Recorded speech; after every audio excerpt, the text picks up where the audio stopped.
안녕하세요. 뉴스 속 날씨 유다현입니다. 고혈압에 당뇨, 거기다 불임까지 이 모든 질환을 일으킬 수 있는 주요 위험 요소는 뭘까요? 바로 비만이라고 합니다. 최근 서울시가 발간한 통계 웹진에 의하면 서울초등학교 6학년 5명 중에 1명은 비만군에 속하는 결과가 나왔는데요. 뉴스 속 날씨 오늘은 비만에 대해서 자세하게 알아보도록 하겠습니다. 스튜디오에 좋은가정의학과 김응수 원장 나와 계십니다. 원장님 안녕하세요. 네, 안녕하세요. 네, 자 앞서도 언급드렸지만 초등학교 6학년 중에서 5명 중에 1명이 비만군에 네, 속한다는 사실, 한 20%가 그렇다는 얘기인데요. 참 우리나라의 비만율 좀 심각한 것 같습니다. 지금 어느 상황까지 왔는지 알려주시죠. 비만은 몸 안에 체지방이 비정상적으로 축적돼서 대사 이상이 유발된 상태를 말합니다. 비만은 당뇨병, 고혈압, 고지혈 혈증, 심혈관 질환, 뇌혈관 질환, 근골격계 질환, 각종 암 등의 주요 원인입니다. 비만 인구의 증가는 이런 각종 비만 관련 질환의 증가로 이어져서 사회 경제적 비용 증가로 이어지게 됩니다. 1997년에 세계보건기구 WHO에서는 21세기에 비만이 흡연과 더불어 세계인의 건강을 위협하는 가장 심각한 공중보건학적 문제가 될 것이라고 예측했습니다. 네. 우리나라의 비만 유병률도 지속적으로 증가해서 통계청 자료에 의하면 1998년 26%에서 2013년 발표에서는 32.8%로 나타났습니다. 남자는 36.1%이고 여자는 29.7%였습니다.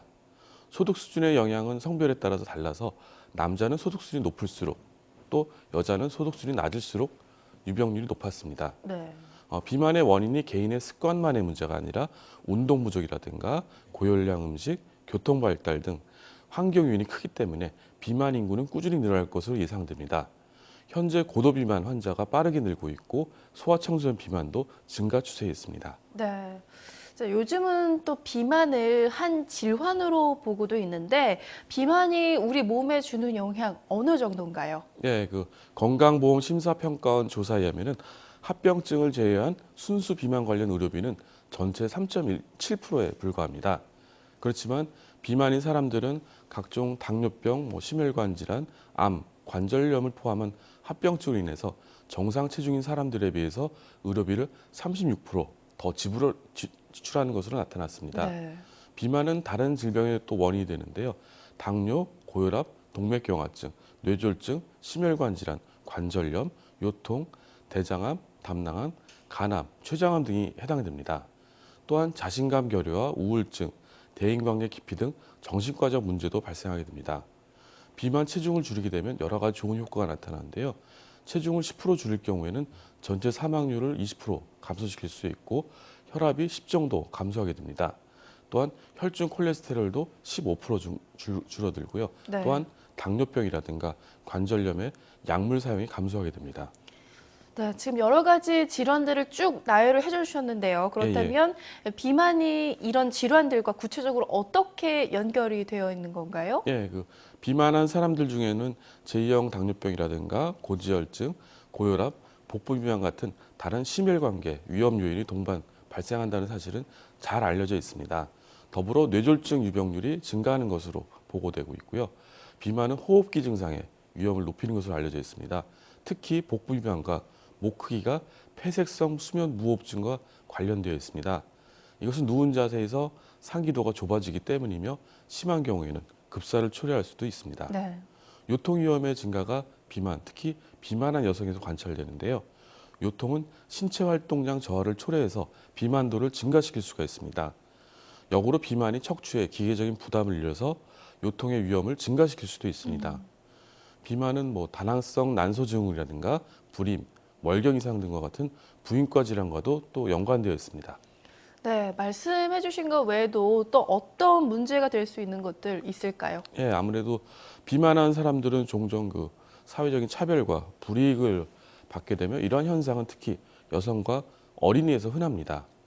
특히 산업화 사회에서 비만은 바람직하지 않은 외모로 인식된다는 점과 네. 수많은 성격 장애를 가진 사람으로 오해받고 차별받기가 쉽습니다.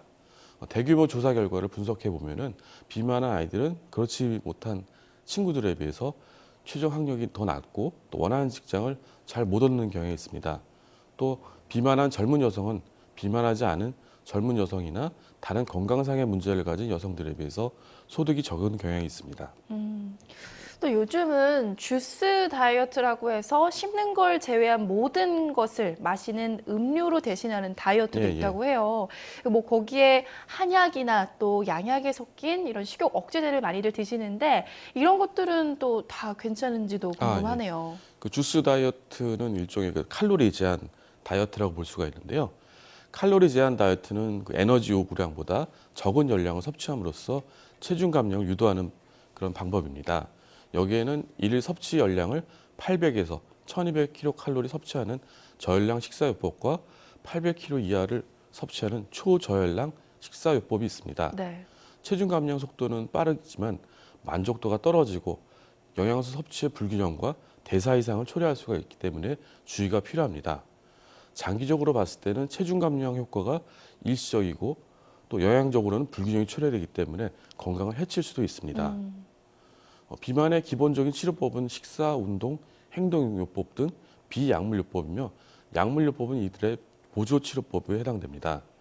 체질량 지수 30 이상의 비만 환자라든가 또는 다른 위험인자, 고혈압, 고지혈증, 제2형 당뇨가 있는 체질량 지수 27 이상의 과체중 환자의 체중 조절을 위한 보조요법으로서 사용합니다. 3개월 이상의 비약물요법을 시행했음에도 체중 감량이 없고 다른 심혈관 위험인자가 1개 이상 동반된 환자에서는 약물요법을 고려하는데요.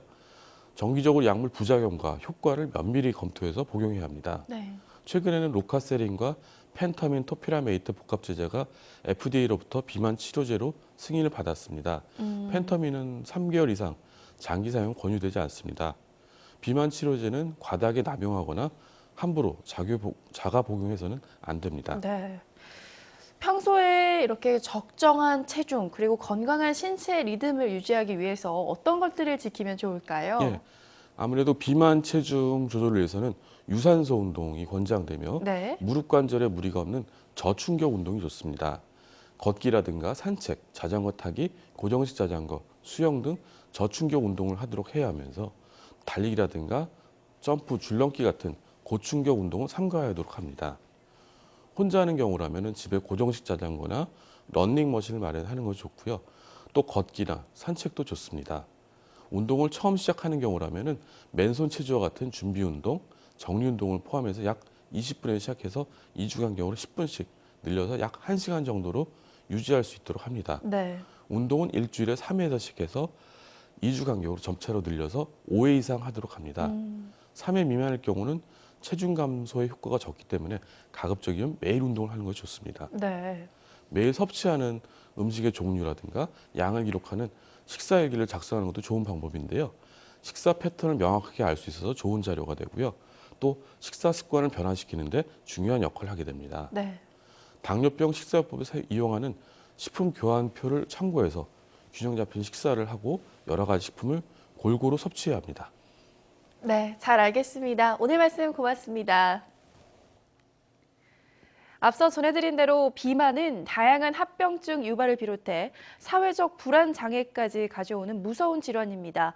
이 비만을 예방하고 또 건강하게 치료하기 위해서는 무엇보다 강한 의지와 건강한 생활 습관이 가장 중요한데요. 오늘 말씀드린 식사 일기 작성과 같은 비만을 예방하기 위한 생활 습관들 꼭 기억하신 후 생활 속에서 실천해 보시길 바랍니다. 뉴스 속 날씨 오늘 준비한 소식은 여기까지입니다. 시청해주신 여러분 감사합니다.